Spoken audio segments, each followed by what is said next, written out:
Sebetulnya dengan masifnya pembangunan infrastruktur di tanah air kita dan dikaitkan pula dengan prospek bisnis dari pengembang dan juga operator jalan tol, apakah memang ini menjadi selaras, Bu, menjadikan kinerja keuangan dari Jasa Marga juga menjadi yang terbaik begitu di era kepemimpinan Presiden Jokowi? Ya, dapat disampaikan betul Jasa Marga selaku operator jalan tol di Indonesia ya, dan kami juga merupakan badan usaha milik negara. Kami masih leading di market share untuk pengoperasian jalan tol. Saat ini kami mengoperasikan sepanjang 1.264 km atau merepresentasikan 47% jalan tol yang sudah beroperasi di Indonesia. Jadi betul memang dengan adanya pengoperasian jalan tol secara grup ini, tentunya Jasa Marga terus tetap konsisten ya, bagaimana mengupayakan efisiensi dari sisi bebannya untuk bisa menjaga tingkat kesehatan keuangan yang sangat baik, tetap tumbuh gitu ya. Tapi dari sisi pengguna jalan tentunya ini menjadi perhatian kami juga untuk bisa meningkatkan layanan kepada pengguna jalan dengan layanan operasionalnya, layanan preservasi, dan tentunya juga layanan informasi yang memang dibutuhkan untuk pengguna jalan. Dari sisi kinerja keuangan, tercatat pada saat semester 1 kemarin ya, sudah kami sampaikan juga ke publik, dapat konsisten menjaga kinerja positifnya di semester 1 2024 ini, berhasil mencatat pendapatan usaha sebesar 9,11 triliun atau tumbuh 30,49% dibandingkan periode yang sama tahun lalu. Hal ini juga tercermin dari pendapatan tolnya yang memang juga berkontribusi di 8,38 triliun dan pendapatan usaha lain di 732 miliar. Dan dari sisi EBITDA dapat kami sampaikan juga memang dari untuk industri jalan tol ini EBITDA marginnya ini masih kami bisa jaga di level 67,27%. Ini sangat baik, meningkat dari periode sebelumnya.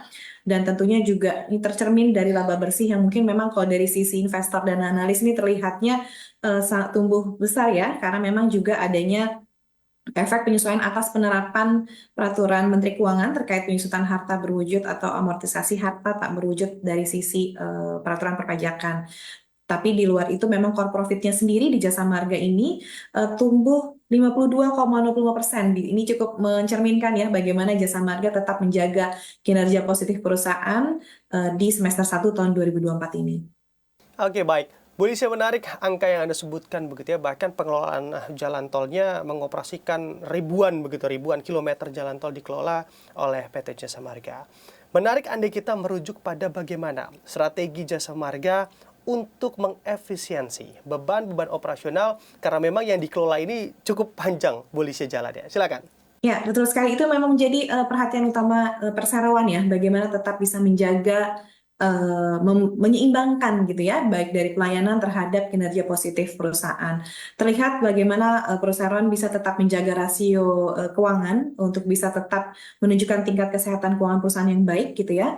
Hal ini bisa tercermin yang memang kami upayakan untuk pemberian pelayanannya tetap dengan menjaga efisiensi beban itu dari inovasi teknologi. Seperti yang disampaikan bahwa memang Jasa Marga saat ini bisa dikatakan memiliki intelligent transport system pertama di Indonesia ya, salah satunya.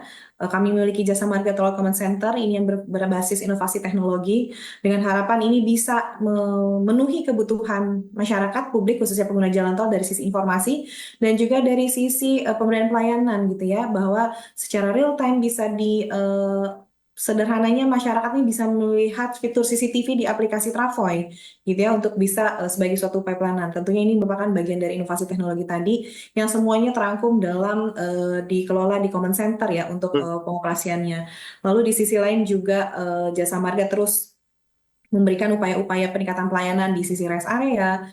Jadi bagaimana pengguna jalan ini bisa terus terpenuhi pelayanannya mulai dari berangkat mereka bisa cek dari destinasinya ya, tarif tolnya berapa, bisa mencek fitur CCTV, informasi-informasi yang diperlukan itu bisa disampaikan melalui inovasi teknologi informasi yang ada di command center. Tentunya di hal yang lain pun dengan rasio EBITDA margin yang bisa kami jaga itu juga membuktikan bahwa perseroan komit untuk bisa terus menyeimbangkan rasio keuangannya dengan menekan beban biaya operasional, tapi tetap tidak mengurangi pelayanan yang kami berikan tetap yang terbaik kepada pengguna jalan.